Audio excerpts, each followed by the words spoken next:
বাবা প্রেমে পড়েছে আর সেই প্রেম সফল করার দায়িত্ব নিয়েছে তার ছোট্ট মেয়ে। সিঙ্গেল ফাদার সেউংমিন যখন পুরনো প্রেমিকার সাথে আবার দেখা করে তখন থেকেই শুরু হয় লুকোচুরি প্রেমের গল্প। আর বাবাকে সাহায্য করতে গিয়ে মেয়েটা এমন সব কাণ্ড করে বসে যে একসময় নিজেকে বাবার বোন পরিচয় দিতে হয়। আসসালামু আলাইকুম, কি অবস্থা সবার? আশা করছি তোমরা সকলেই ভালো আছো। আজকে আমরা যে মুভিটি এক্সপ্লেইন করতে চাচ্ছি সেটা 2026 সালে মুক্তি পাওয়া romantic comedy movie Heartman rock and love. সিয়ংমিনের বয়স তখন 23, তার সবচেয়ে কাছের বন্ধু লিওনদের 22। সিওল মহিলাদের এক উৎসবের মধ্যে ওরা দুজন লিফলেট বিলোচ্ছে। কলেজ জীবনে সিয়ংমিন ও তার বন্ধু ওয়ান ডে একটি রক ব্র্যান্ডের সদস্য ছিল। সেই ব্র্যান্ডের নাম ছিল অ্যাম্বুলেন্স। সিয়ংমিন ছিল ব্র্যান্ডের প্রধান গায়ক। এবার তাদের রক অ্যান্ড রোল শোতে আসার জন্যই দুই বন্ধু উৎসবের মধ্যে লিফলেট বিলাচ্ছে। সিয়ংমিন দেখে এখানে এত ভিড় কিসের। কিছু লোক একটি মেয়ের দিকে হা করে তাকিয়ে আছে। ভালো করে তাকিয়ে দেখে মেয়েটা তারই ক্রাশ, হানবোনা। হানবোনা ছিল সিয়ংমিনের বন্ধু জং এর বোন। কলেজ লাইফে তাকে পছন্দ করলেও লজ্জায় কখনো বলেনি। ওখানেই তার বোনার সাথে দেখা হয়ে যায়। বোনা সিয়ংমিনকে লজ্জা শরমের মাথা খেয়ে বলে, তুমি আমাকে পছন্দ করতে? বোনা বলে সেও তাকে পছন্দ করে। সিয়ংমিন বোনাকে তার প্রোগ্রামে আসতে বলে। বোনা আসলে সে তার জন্য একটি স্পেশাল গান গাইবে। কথা মতো দেখা যায় সিয়ংমিন তার শোতে গান করছে। বোনাও আসে পারফরমেন্স দেখতে।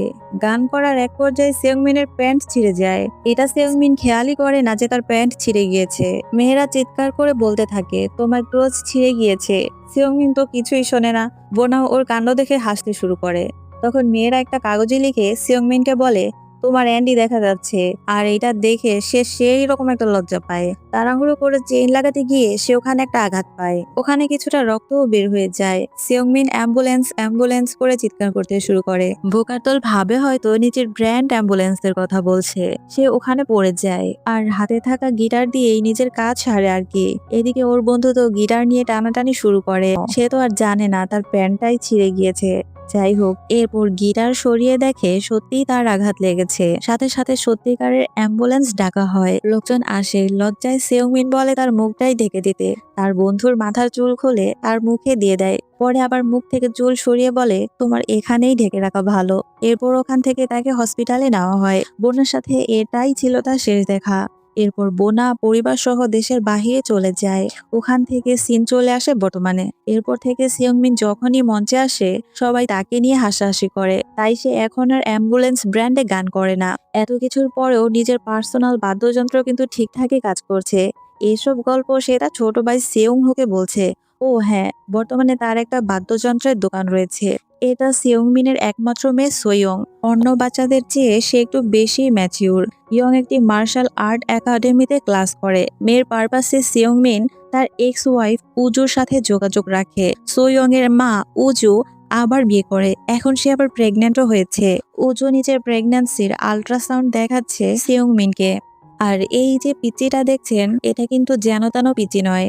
এটা সোয়ং, তার একমাত্র বয়ফ্রেন্ড। বাসায় ফিরে সিয়ংমিন আজ বিয়ের জন্য স্পেশাল ডিশ তৈরি করবে, যেটা নাকি ইউটিউব ভিডিও দেখে সে শিখেছে। এটা নিয়ে মেয়ের সাথে এমন বড়াই করে যে বেশি মাতবরি করতে গিয়ে আগুনই ধরায় ফেলে। পণ্ডিতি করে আগুন নেভানোর জন্য দেয় আগুনের উপর কাপড়। আবার মনের ভুলে গরম কাপড়ে হাত দিয়ে উঠাতে গিয়ে হাতেও খায় একটা ছ্যাঁকা। যাই হোক, কি আর করা, রান্না বান্না চলে যাক। অনলাইনে খাবার অর্ডার করে আনে। কার মাথায় কি লাগানো হিন্টস বুঝে বলতে হবে। এই টাইপের গেমিং খেলে মেয়ের সাথে টাইম পাস করে। দেখা যায় সিয়ংমিন তার এই পিচ্চিকালের বন্ধু ওনদের সাথে দেখা করে, সাথে তার বন্ধুর বউ আর বউয়ের এক বান্ধবী মিনইউ আসে।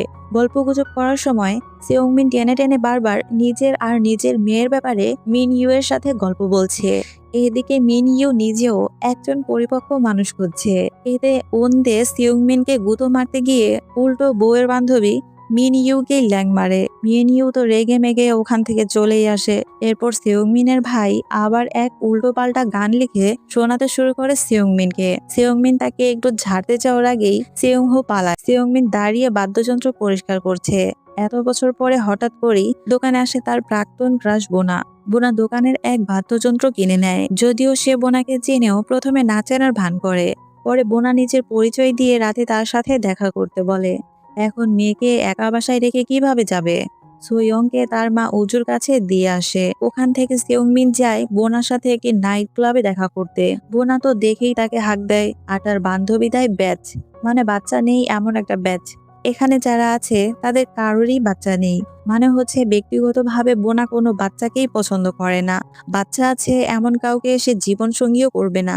তাই বোনা এমন বন্ধু বান্ধবদের সাথেই ঘোরে যাদের একটারও বাচ্চা নাই। বোনা বলে সে এখনো তাকে পছন্দ করে আর তার সাথে লাইফ লিডও করতে চায়। এত বছর পরে পুরনো ক্রাশকে তার জীবনে আবার ফিরে পেয়ে সেওংমিন তো কোনোভাবেই হারাতে চায় না। এদিকে ড্রিঙ্কস করে দুজন নাচানাচি করে বিভিন্নভাবে তারা এই রাতটা এনজয় করে কাটিয়ে দেয়। এরপর সেওংমিন তার ভাই সেওংহোকে জিজ্ঞাসা করে, আচ্ছা বলতো তুই কোন জিনিস সবচেয়ে বেশি পছন্দ করিস? ন্যাচারালি সেওংহো তো বলে তার মোটরসাইকেল সবচেয়ে বেশি পছন্দ। সেওংমিন বলে, ধর তোর গার্লফ্রেন্ডের সাথে তুই দেখা করতে গেছিস। সেওংহো বলে, এটা তো সম্ভবই না, সে এখনো কাজের পারপাসে দূরে আছে। সেওংমিন বলে, আরে হাদা, ধর চাকরি ছেড়ে দিয়েছে, তখন তুই তার সাথে দেখা করলি আর সে বলল সে বাইক পছন্দ করে না, তখন তুই কি বলবি? সেওংহো বলে, হতেই পারে না, আমার গার্লফ্রেন্ড বাইক পছন্দ করে। আরে সে বারবার বোঝানোর চেষ্টা করলো কি আর তার বলদ ভাই বুঝলো কি? যাই হোক, বারবার সে বোনার সাথে দেখা করে, কিন্তু একবারও বোনাকে এ কথাটা বলতে গিয়েও বলতে পারে না যে তার মেয়ে আছে। দৃশ্য চলে আসে আবার সিউং তার মেয়ে ইয়ং এর সাথে বাড়িতে আছে। তখন বোনা সিউং মিনকে ফোন করে বলে সে তার সাথে দেখা করতে চায়। সিউং মিন বাহিরে দেখা করার কথা বললে কিন্তু বোনা একদমই রাজি হয় না, সে বাড়িতে আসবে এটাই বলে ফোনটাও কেটে দেয়। এবার দেখা যাক সিউং মিন কি করে। সেওংমিন উজুকে ফোন করে, সে তো ইয়োগা করতে ব্যস্ত, সে তো ফোনই ধরে না। এরপর সেওংমিনের বন্ধু ওন্দে ছাড়া আর উপায় কি? এরপর সে ইয়ংকে তার গাড়ি করে বন্ধু ওন্দের বাসার দিকে নিয়ে রওনা হয়। এদিকে ওন্দে বাসায় বউয়ের সাথে এনজয় করছে, কথা নেই বার্তা নেই। এখন এই রোমান্সের টাইমেই ইয়ংকে তার বাসায় দিয়ে চলে যায়। বেচারা ঠিকঠাক রোমান্সটাও করতে পারলো না। বাড়িতে এসে সেওংমিন তার মেয়ের যত খেলনা আছে দেয়ালের আর্টের কপি রেখে সব জিনিসপত্র, জামা কাপড় সবকিছু গুছিয়ে অন্য একটি রুমে নিয়ে লক করে রাখে। ইয়ং এর করে দেওয়া সবচেয়ে স্পেশাল তার নখের আর্টটাও মুছে ফেলে। এরপর বোনা আসে, কিছুক্ষণ সময় কাটায় ভালোই, এরপর সে চলে যায়। বোনা চলে গেলে সে আবার তার মেয়ের জিনিসপত্র যেখানে যেটা ছিল সবকিছু আবার ঠিকঠাক করেই গুছিয়ে রাখে। আর সবচেয়ে স্পেশাল তার মেয়ের এঁকে দেওয়া নখের আর্ট, সেটাও ঠিক করে নেয়। এসব করে মেয়েকে পিক আপ করতে করতে তার অনেক বেশি দেরি হয়ে যায়। এ কারণে সোয়ং বাবার উপর রেগে থাকে। বাবাও তাই রাগ ভাঙাতে তাকে আইসক্রিম খেতে নিয়ে যায়। এখানে সোয়ং সরাসরি বলে, তোমার গার্লফ্রেন্ডের নাম কি? মানে ও কোনোভাবে বুঝে গেছে তার বাবার গার্লফ্রেন্ড আছে আর ঘুষ দেওয়ার জন্য তাকে এখন আইসক্রিমও খাওয়াতে নিয়ে এসেছে। তার বাবা তখন কি বলবে? তখন তাই টপিকটা চেঞ্জ করে তাকে নিয়ে বাসায় চলে আসে। পরদিন সেওংমিন উজুর সাথে দেখা করে। সে বলে সপ্তাহে 7 দিন সোয়ংকে সে তার সাথে রাখতে আর বাকি 7 দিন সে মেয়েকে নিজের কাছে রাখবে, কারণ তার বাচ্চার কথা সে তার বান্ধবীকে জানায়নি। উজুর ডেলিভারি ডেট প্রায় চলে এসেছে, তারপরেও সে রাজি হয়। এভাবে মেয়েকে লুকিয়ে দিনের পর দিন সেওংমিন বোনার সাথে সম্পর্ক রাখে। সোয়ং যখনই তার বাবাকে তার গার্লফ্রেন্ড নিয়ে কথা বলতে যায় তখনই তার বাবা কোনো না কোনো অজুহাত দিয়ে তাকে ইগনোর করে। এত কিছুর পরেও সে একজন আদর্শ বাবা ছিলেন। একদিন সোয়ং দেখে তার বাবার ফোনে বোনা নাম দিয়ে একটি কল এসেছে। সোয়ং ফোনটা তুলতে চাইলেও বাবা তাকে নিষেধ করে। তার বাবা ফোন কলটা রিসিভ করতে ওয়াশরুমে চলে যায়। তার বাবা ওয়াশরুম থেকে বের হলে ইয়ং বলে, তোমার বান্ধবীর জন্য তোমাকে চ্যাট করতে ওয়াশরুমে যেতে হবে? আমি সব বুঝতে পারি। শেষ পর্যন্ত সে তার মেয়ের কাছে ধরা পড়েই যায়। ইয়ং রাগ করে, কারণ তার বাবা নিজের প্রেমের কথাটা তার মেয়ের কাছে লুকিয়েছে।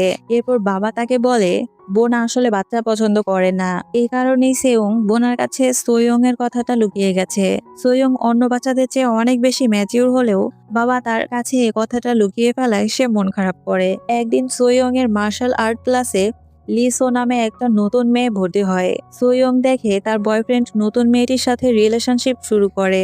এরপর ওর পিচি বয়ফ্রেন্ড বলে তার ভালোবাসা নাকি চারপাশে ঘুরে, এই বলে তাকে ছেড়ে চলে যায়। ভাবা যায় এখনকার বাচ্চারাও প্রেম করে।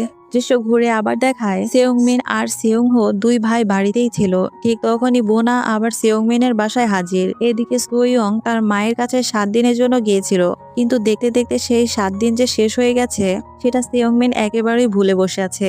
রাতে সোয়ং বাড়ি ফিরেছিল আর পথে দেখে ফেলে সেওংহো। সঙ্গে সঙ্গে তার মাথায় টেনশন শুরু হয়ে যায়, কারণ সে তো জানে আজ ভাইয়ের বাসায় গার্লফ্রেন্ডও আছে, ধরা পড়লে আজ কারো রক্ষা নেই। তাই পরিস্থিতি সামাল দিতে চাচা সোয়ংকে আইসক্রিম খাওয়ানোর নাম করে অন্যদিকে নিয়ে যেতে চায়, কিন্তু ইয়ংও কম চালাক না।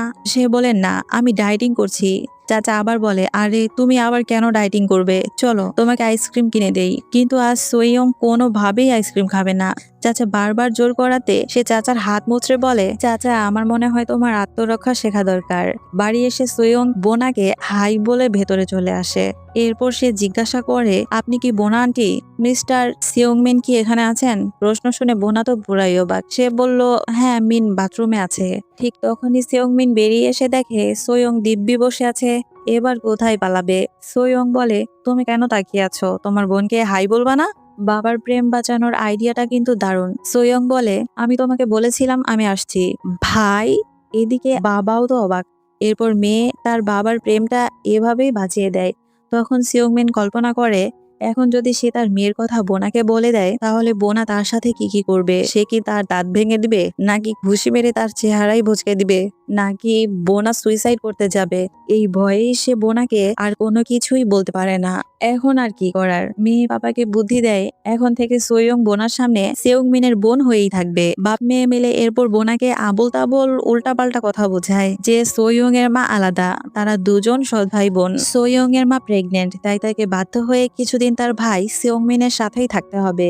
এরপর একদিন সিওংমিন মেয়েকে তার বন্ধুর জন্মদিনের পার্টিতে নামিয়ে দিয়ে কাজে চলে আসে। দুর্ঘটনাবশত তার চাচাও তাকে আনতে যেতে পারে না। বাধ্য হয়ে মিন বোনাকে ফোন করে বলে তাকে যেন সে নিয়ে আসে। পার্টিতে বোনা তো অনেক বিরক্ত হচ্ছিল, কি আর করার। পার্টি শেষ করে বাসায় ফেরার সময় ইয়ং অন্য বাচ্চাদের মতো ছোটাছুটি করতে শুরু করে দেয়। এতে বোনা অনেক বিরক্ত হয়। একসময় ইয়ং একটি চলন্ত গাড়ির সামনেও চলে আসে, কিন্তু বোনা তাকে সেভ করে নেয়। এরপর ইয়ং এর মন খারাপ হয়ে যাওয়াতে বোনা তাকে আইসক্রিম খেতে নিয়ে যায়। ওখানে আবার গিয়ে দেখে লিমিন নামের মেয়েটাকে নিয়ে আইসক্রিম খাচ্ছে। তখন ওর মনটা কিছুটা খারাপ হয়ে যায়, কিন্তু বোনা তাকে বোঝায়। সোয়ং ওর বয়ফ্রেন্ডকে দেখিয়ে দেখিয়ে সবচেয়ে বড় আইসক্রিমটা আন্টির সাথে খেতে শুরু করে। রাতে সোয়ং টিভি দেখতে দেখতে সোফাতেই ঘুমিয়ে পড়ে। এদিকে সুযোগ বুঝে ওরা দুজন দরজা লক করে নিজেদের মতো সময় কাটাতে থাকে। কিছুক্ষণ পর হঠাৎ করে ভেতর থেকে বিকট গুলির শব্দের মতো আওয়াজ শোনা যায়। হঠাৎ করে গুলির শব্দে দুজনেই ভয় পেয়ে বাহিরে এসে দেখে সোয়ং দিব্যি জেগে আছে আর টিভিতে রাগে গুলি করার সাউন্ড ফুল ভলিউমে দিয়ে রেখেছে। বোনা অবাক হয়ে জিজ্ঞাসা করে, তুমি তাহলে ঘুমাওনি? সোয়ং বলে, হ্যাঁ জেগেই ছিলাম। তোমরাও কিন্তু বেশ জোরেই ছিলে। এই পিচ্চি কিন্তু বেশ পাকনা। যাই হোক, 7 দিন শেষ হলে ইয়ংকে তার মায়ের কাছে রাখতে গেলে জানতে পারে তার মা ডেলিভারির জন্য হসপিটালে আছেন। তাই এখন আরো কিছুদিন ইয়ংকে তাদের সাথেই থাকতে হবে। এরপর তারা তিনজন মিলেই সমুদ্র পাড়ে ঘুরতে যায়। ইয়ং বায়না ধরে বোনার সাথে প্যারাসেইলিং করতে।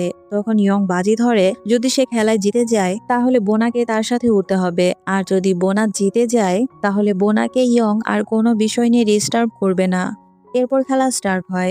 মাথার উপর দুজন দুইটাই স্টিকার লাগিয়ে নেয়। বোনা ইয়ংকে 3টা হিংস দেয়, যেগুলো শুনে ইয়ংকে বলতে হবে যে ইয়ং এর মাথায় কি স্টিকার আছে। এভাবে ইয়ং ও বোনাকে 3টা হিংস দেয়, কিন্তু বোনা সঠিকটা বলতে পারে না। বোনা খেলায় হেরে যায় আর ইয়ং জিতে যায়। তাই তাকে ইয়ং এর কথা মতো একসাথে প্যারাসেইলিং করতে হয়। বোনা ভয় পায়, কিন্তু সোয়ং তাকে সাহস দেয়। এরপর দুজনেই প্যারাসেইলিংটাকে অনেক বেশি এনজয় করে। এভাবে তারা একসাথে অনেক মজা করে। 7 দিনের জন্য তারা একটা ট্যুর দেয়। বোনাও আস্তে আস্তে সোয়ংকে ভালোবাসতে শুরু করে। একদিন জঙ্গলের দিকে ঘুরতে যাওয়ার সময় সিওংমিন আর বোনা আস্তে আস্তে গল্প করতে করতে আসে। আবার হঠাৎ করে সোয়ং ওই সময় একা একাই জঙ্গলের ভেতরে চলে যায়। হঠাৎ করে ইয়ং চিৎকার করতে থাকে। তার চিৎকার শুনে তার বাবা তো ভয় পায়। ইয়ং এর চিৎকার শুনে বোনা আর তার বাবা দৌড়ে খুঁজতে খুঁজতে তার মেয়ের কাছে চলে আসে। একটা পশু সোয়ংকে অ্যাটাক করতে সামনে দিকে এগিয়ে আসে। এটা দেখে ইয়ং অনেক বেশি ভয় পায়। তখন তার বাবা বিভিন্ন ভাবে এই পশুটাকে ভয় দেখায় এবং ভুল করে ওই সময় সেউংমিনকে বাবা বলে ডেকে ফেলে। তার বাবাও ভুল করে বলে, আমার সোনা বাচ্চা তুমি ঠিক আছো?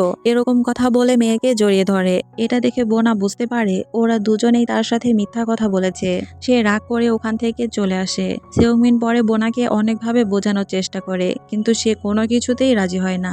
সেদিন রাতেই ওরা বাবা মেয়ে বাসায় ফিরে আসে। সিওংমিন ডিপ্রেশনে চলে যায়। সে কারো ফোন কল আর মেসেজ কোনো কিছুই রিসিভ করে না। এদিকে মার্শাল ক্লাসে যাওয়ার পর সোয়ং এর বয়ফ্রেন্ড তার পেছন পেছন আসতে থাকে। দেখা যায় ওর বয়ফ্রেন্ড যে মেয়েকে পছন্দ করতো লিমিন, সে এখন অন্য একটি ছেলেকে বেশি পছন্দ করে। তখন ওই পিচ্চিটা সোয়ংকে বলে তার কাছে ফিরে আসতে, মানে এখন সে ক্ষমা চায়, তার সাথে আবার সবকিছু ঠিকঠাক করতে বলে। কিন্তু সোয়ং ওর অভিনয়টাই আমার কাছে ফুল মুভিতে সবচেয়ে বেশি ভালো লাগছে। সোয়ং ওই জায়গায় এক মুহূর্তে তার ফুল ছুঁড়ে ফেলে দিয়ে তাকে ডিনাই করে চলে আসে। যাই হোক, এরপর দেখা যায় সোয়ং তার চাচাকে নিয়ে বোনার সঙ্গে দেখা করতে আসে। ইয়ং তাকে বিভিন্নভাবে বোঝানোর চেষ্টা করে যে তার বাবা তাকে বলতে চেয়েছিল, কিন্তু তাকে হারানোর ভয়ে বাবা সত্যি কথাটা তাকে কোনোভাবেই জানাতে পারেনি। বোনা যদি চায় তাহলে সে এখন থেকে তার বাবার সাথে আর থাকবে না, সে তার মায়ের সাথেই থাকবে। তবুও যেন বোনা তার বাবার জীবনে আবার ফিরে আসে। এরপর সে বোনাকে রিকোয়েস্ট করে তার স্কুলের পারফরমেন্সের সময় ইয়ং বোনার উদ্দেশ্যে একটি গান গাইবে, তাই তাকে ওখানে আসতে বলে। পরদিন পারফরমেন্স শুরু হয় আর সোয়ং এর এক্স বয়ফ্রেন্ডও তার কাছে বারবার মাফ চায়। সোয়ং তখন তার প্রেম অ্যাকসেপ্ট করে নেয়, কিন্তু দেখা যায় দুজন একসাথে আবার স্টেজে গানও গায়। অনুষ্ঠানে বোনা এখানে আসাতে সোয়ং অনেক খুশি হয়। বাড়ি ফিরে সোয়ং এর এই পিচ্চি বন্ধু সেউংমিনকে ইন্সপায়ার করে যেন সে বোনার কাছে ক্ষমা চায়।